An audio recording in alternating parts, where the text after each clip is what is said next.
In today's episode, I'm speaking with Nicola Ellis-Webb, Healthcare Services Director at Acacium Group.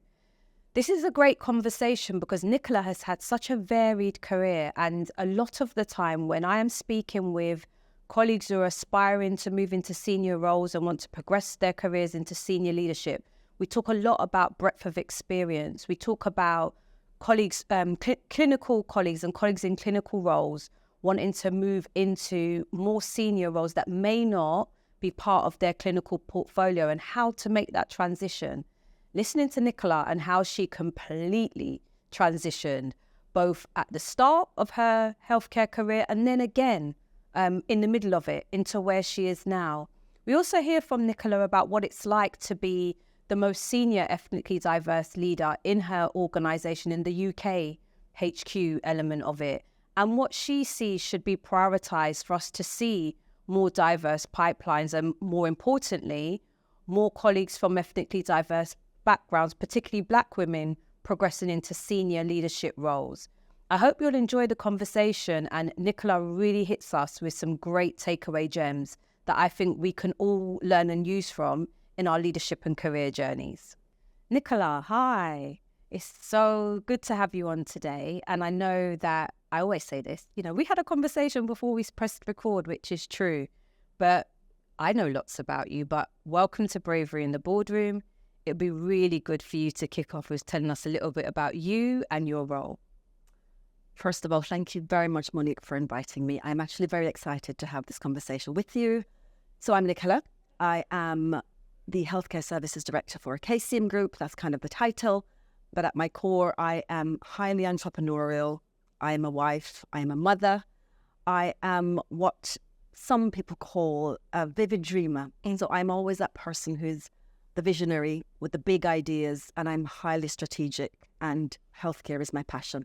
Okay. And I know what you didn't add to that is that you're a nurse by background. Oh, I am, absolutely. So my last patient-facing role, though, was probably 2018, so it's been a while. Mm-hmm. But once a nurse, always a nurse, as we say. So yes, that's my clinical background. Okay, so I'd love to know a bit more about your journey into your role at Acacium. So I know, like I said, that it's excited me too to have this conversation because of all the different things you've done. And I know quite a lot of our listeners will most probably know you in your former role. Yes. So could you tell us a bit more? Right. So I have a varied background, actually. So I started my working life many years ago, as a biomedical scientist. And I worked for about 3 years in the Royal London. Never forget my very first job. I worked in the biochemistry department there, but very quickly realized that I'm the kind of person who gets bored really easily. Mm. So I moved on quickly, and I went to nursing school, studied nursing, did not enjoy the actual course. No nursing student ever does. It's the rite of passage. You've got to do it. Mm-hmm. But I enjoyed the practice of nursing once I qualified. But I am incapable of sitting still. And while I enjoyed nursing practice, I am the kind of person that was always looking for that challenge. Mm-hmm. So what did I do? I started a law degree and actually went quite far into actually qualified, the process of qualifying as a lawyer. And at the time I just got married, and the stars didn't align. And so actually, when I looked at a junior legal role, by that time I was a really senior nurse. Mm-hmm. And so I made the decision to stay within healthcare. Mm-hmm. And I transitioned into operational roles within healthcare, found my passion there. And so I've since been the operations director for a healthcare startup, which I grew. So in fact, I've had 2 opportunities to lead healthcare startups from sort of day one. Mm-hmm. This is what we're about to do, to kind of multi-million-pound turnover. So I've done that, which I'm really, really proud of. And I am now very much in my sweet spot, which is a kind of service development strategic role with the Acacium Group. Okay. Wow. That is variation. Yeah. And you and I were together this morning at a masterclass where we were hearing that, wasn't we? Yes. From other senior leaders like yourself about that breadth of experience and how that stands you in good stead. Absolutely. When you're stepping into senior leadership. So hearing all of that, Question I always ask our guests: how would you describe your leadership style in 3 words? So I think my answer today is very different to what it would have been, let's say, 10 years ago. Mm. Today, I'd say that it is visionary, for sure. Highly motivational. That's kind of how I bring my team along, and collaborative. Mm-hmm. Though that would be what I'd say for today, and that's true. 10 years ago, I was very results driven, and I didn't give myself psychological safety. Okay. So I don't think I gave my team that either. I was so determined to achieve results and drove myself and my team very hard. Mm. I wouldn't say it was an autocratic style, but it was, we have results to achieve, and by any means necessary, of course, within reason, we would just go and burn myself out in the process. So I've learned that I don't have to have all the answers. Nobody expects me. No one has all the answers. And so over the years, I've realized that it's more important to surround yourself with people who complement your skill set. Yeah. Delegate and let people just get on with their job. So highly collaborative now. I see myself as that visionary leader who I'll set the temperature, I'll set the goals and the agenda, and I would just equip people with the tools, get on with their job, and be their cheerleader, which is to the motivational part. That's such a transition that when working with aspiring senior leaders, when working with newly emerging leaders, see what you just explained there about, because what we hear, if I said it this way, what we hear is you need to have the knowledge, isn't it? You need to have the experience and understanding to be able to progress, and you need to deliver. Okay, so I hear that in what you were saying, that first part of your journey, but your recognition of actually can't do it this day, I'm going to burn out, and seeing that transition when you stepped into more leadership roles of how do I empower my team, really hear the difference in that. I always talk about the gems, right? That's gems just right there, because we speak to so many, so much talent, aspiring talent who are trying to, how do I make that step change from operational to strategic, from mid to senior level? And you just really unpack that difference in your leadership style and approach. Absolutely. You learn as you get older too, right? Mm-hmm. You learn that there are many ways to achieve results. Mm-hmm. And so it's been helpful being surrounded in our current company, but equally just with networking with other leaders and getting the mindset piece right. You learn that there are so many other ways to do it. So as your skill set and your mindset improves, you naturally evolve as well as a person. I hear that. I really hear that. So just coming back to your career journey, and you shared how varied that was for you, it'd be really good to understand if there were any challenges that you experienced along the way. I think the main challenge actually for me was probably not learning the language of the rooms that I found myself in. And that's, for me, that's probably the biggest challenge I've had, where I've been lucky that there have been sponsors in my journey. But sometimes I look back and I think the thing that challenged me the most was the fact that I was promoted from a clinician into a senior operational role. And as a nurse, you have the odd spreadsheet, but actually you don't need to go into the details of financial planning and doing budgets, and to the degree that you would when you step into a senior operational role. Yeah. So I think now my advice to people would be, know very clearly where you want to get to, understand what it takes to get there, and start preparing yourself. For me, I got there, and to be fair, there's a lot to be said about learning on the job. Yeah. But you have challenges when you do that. So often women we disqualify ourselves. We say we're not ready. Sometimes you just have to get on and do it. But just be aware that you may end up in a room where you think, I don't know what people are talking about. Yeah. And so for me, that's been one of the challenges that when I reflect, that's one of the things that I think slowed me down at times. Have I had detractors and doors closed along my journey? Of course I have. But with self-belief, and it cannot be overestimated how important it is to believe in one's ability. Asking you that, how did you navigate those barriers? What were some of the things that helped you to progress? One of the key turning points for me was having a business coach many years ago. And it was someone who I could be safe with to just explain what I was experiencing. And helpfully, it was the organization that I was in that provided this coach. And so I was very frank in kind of explaining what was going on. And I was just equipped with lots of tools. And, you know, there's an old adage, if you don't know, you just don't know. So once you become equipped with new ways of dealing with challenges and of making your voice heard and of explaining yourself, it is so important when you're trying to navigate certain political scenarios, shall we say, that you're able to articulate your position clearly without emotions, to be clear in what you're trying to say. So that helped me a lot. Business coach, I think, was the turning point for me. Okay. And now, so let's fast forward. You mentioned about your leadership role at Acacium, and you are currently the most senior ethnically diverse leader in your organization. So in your view, what should be progressed and prioritized to increase diversity in senior leadership? So in the UK, we are global. So I think we've got another person at my level in our US offices. What should be, let's think about that. So you need clarity from the board. You need ambition, and you need that to be supported with the financial backing to get things done. Because too often you will hear people say, we have a problem with diversity and inclusion, and we know we need to do better. But actually the will and the commitment is lacking.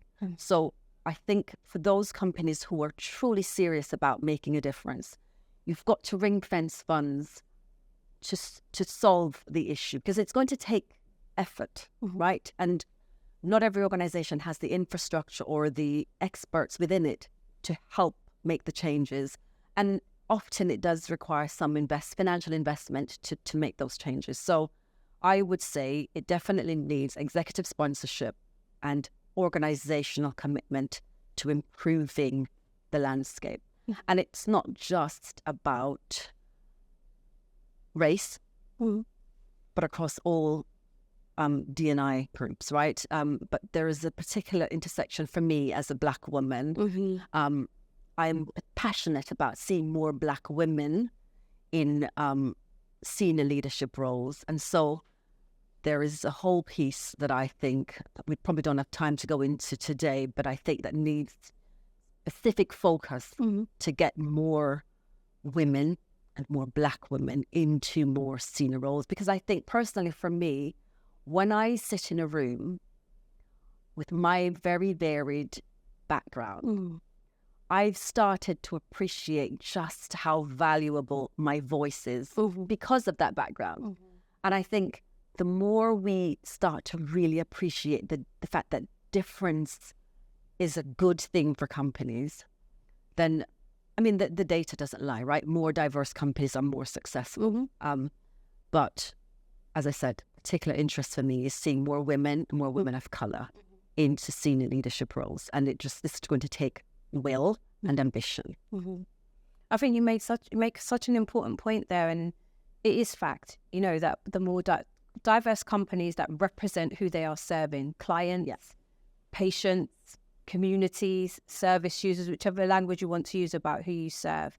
We know that if you are representative of who you serve, you are likely to retain talent and you are likely to attract the best talent. So that call out what you say there about the financial investment, well, for most organizations, especially in healthcare, the workforce platform is burning. You know, attracting the best talent and attracting the talent you need is crucial right now.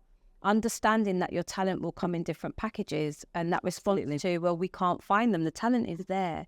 So I hear you about the investment to be able to widen your talent pools, understand the support that's required for colleagues who may be underrepresented, but also those who are line managers, and the support and development that they may need as well to, like what you were describing, making that step change into developing and leading diverse teams. I think it's really important. Thank you for unpacking that a bit more, and absolutely wonderful to hear your commitment, because I think I speak with so many colleagues in senior roles like yourself who absolutely want to hold the ladder out, and who embrace your role as a role model. Yeah. And so wanting to see that and having that commitment to seeing more Black women come through Absolutely is important. And I think I was keen to have you on here, Nicola, because you're a clinician by background. And a lot of our focus in Bravery in the Boardroom has been about healthcare, right? And has been about colleagues progressing in healthcare. And we know there is so much racial disparity. We see the bulge, don't we, of our lower level or more junior clinical colleagues, how many are from ethnically diverse backgrounds and how that just drops off when you go over using NHS banding, band 6 and above, it just drops off. So what you're sharing there about wanting to see more representation, absolutely needed right now. So what advice would you give? So me talking about that group, talking about our cohort, our underrepresented colleagues who are clinicians and who want to progress into senior leadership roles, what specific advice would you want to share with them today? It's a very good question. I would say, first of all, be very clear on where you want to get to. I get a lot of questions, actually, from clinicians who want to do something different, but they don't know what that looks like. So first, be very clear on what that journey is, and then start stacking experience and skills, and get yourself a network of people who have done it. So the thing you want, find some people who have done it and stay close to them. I always say that it's twofold. Do the mindset work, because actually that personal development piece cannot be underestimated, right? You need to be able to have effective communication. So irrespective of what that end goal is, there are some skills that we all need to try to master if we're going to get to really senior positions. And I'd probably say communication is the key skill. So stack the skills, get the experience, build your network, and try to say yes to opportunities. It's important to learn to say no, so you don't at the right times, but get into the habit of thinking, is this an opportunity that I should say yes to? How is it going to move me towards that goal? And actually, when I reflect on my own experience, I can see some key opportunities that I said yes to, even though I didn't feel ready. But I'm glad that I said yes at the times when I definitely wasn't ready. So it's good to be clear is the answer on where you want to get to. I really hear you in what you're saying there about, be aware that you may get thrown in at the deep end and know what that might feel like. Doesn't necessarily mean that you'd say no. I think what I'm hearing you say though as well, but if you say yes, just be aware that that might happen, but that's okay. You're never going to have all the answers. But I love that phrase, stack your skills. I think what I'm saying is if you're clear where you want to get to and you start stacking the skills, you may get there and actually realize, do you know what? I might not know, or might not be 100%. No one ever is. But women, we beat ourselves up much more than our male colleagues about the things that we may not necessarily be strong at. I think that's the point I really want to emphasize. Yeah, I think we definitely hear about, like you said, a state of readiness, or that question that I always like to pose to people is say, well, who told you that? So people say, oh, well, I'm not ready for this because, I have to have this much experience, or I have to have done this first. And I say, okay, well, who told you that? Or where did you validate that? Because sometimes it might be true, but quite often it's what you said, it's what someone is kind of assuming or have decided on paper, but it doesn't necessarily connect to the reality. So I really hear that. So be ready enough. Absolutely. Almost, isn't it? You're ready enough. And just what you were saying there about, you said yes to opportunities, but what helped you with that was because you knew where you wanted to go. What inspired you? So you made some big transitions, what you shared with us. What inspired you to make some of those transitions? So I think naturally I am a very driven and ambitious person. I think, I suppose we were all told by our moms that we can do anything that some people weren't, sadly, but my mother told me I could do anything that I put my mind to. And I believed it at a young age. So I've always been driven and ambitious. And I am, as I said earlier, I cannot stay still for very long.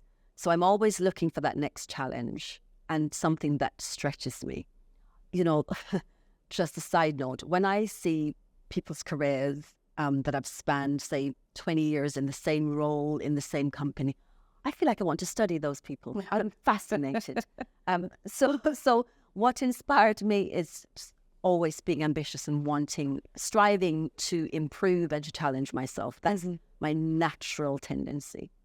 So, okay, that's led you to where you are now at Acacium. So it'd be great to understand a little bit more about, because you mentioned your role at Acacium as strategic development, service development. So it'd be great to understand a little bit more on how you work with NHS organisations. Right. So our official strapline is that we are a global workforce and solutions partner. So we're headquartered here in the UK, but we're a global company. And healthcare is by far our biggest service offering, and the NHS is our biggest client. And within the group, we've got over 20 brands delivering either workforce or a clinical healthcare service of some description. We work with the NHS in a number of ways. So, for example, we're running preventative stuff. We deliver National Diabetes Prevention Programme, NHS Weight Management Programme, smoking cessation. So we're on the preventative side, but equally, we're one of the NHS's biggest partners when it comes to elective recovery, right? And we like to think of ourselves as creative problem solvers. So a lot of times, an ICB or a trust will come to us recognising that we have the workforce. So as an example, we placed 30,000 healthcare workers in roles on a weekly basis. Wow. So we're recognised for being the people with the workforce, but equally we put those workforce to work in creative ways. So we like to come alongside the NHS and think through problems. Okay. And that's how we see ourselves. We've got the headspace. The NHS, sometimes they're firefighting. They know they've got a problem, but they don't necessarily know how to connect the dots to solve those problems. So that's how we see ourselves, really, as trusted partners. And where can listeners find out more about what you do? So I am on LinkedIn, Nicola Ellis-Webb, and I'm not on Twitter or X, but equally acaciumgroup.com is our website. Okay, and we'll make sure we link those in the show notes. So, final question from me, which I love to always ask our guests. I think it's important too, because we were talking, you mentioned it, I mean, let alone what we've been talking about offline, but you mentioned it about, when you first took on responsibility, push, and you burn out. Yeah. So question from me now is, how do you maintain balance now in your role, which does sound very busy and is very senior? How do you maintain balance and look after Nicola? I have become really good at getting rid of people and things that suck my energy. Mm-hmm. It's so important. But Energy vampires. Energy vampires is a brilliant term. But equally, I surround myself with people who inspire me. I just love being with people who are creative thinkers. I don't really like the naysayers and the negativity. So I feel that people who refresh you and certain activities that are, that spark joy. I've learned now how to get that balance right. I think it's taken a while, but I'm definitely able to just make sure that I'm protecting my self-care time in my diary, and as I said, just getting rid of anything that sucks my energy. And it's helpful being in a strategic role, right? When I was in an operations role, I'll be honest with you, it was a lot harder. Yeah. But yeah, I think I found my sweet spot, using the right side of my brain more than the left. Okay. And again, really useful advice there about thinking about who you give your energy to. Absolutely. And who can bring you more energy as well. Nicola, thank you so much. It's been wonderful to hear more about your journey. And I hope listeners take away from here about, one, your career is in your own hands, and, seize those opportunities is what I heard from you as well, but also connecting what you're great at and what you love to then what you're now kind of flourishing in this next phase of your career. So thank you so much for your time. Thank you for having me. You're welcome.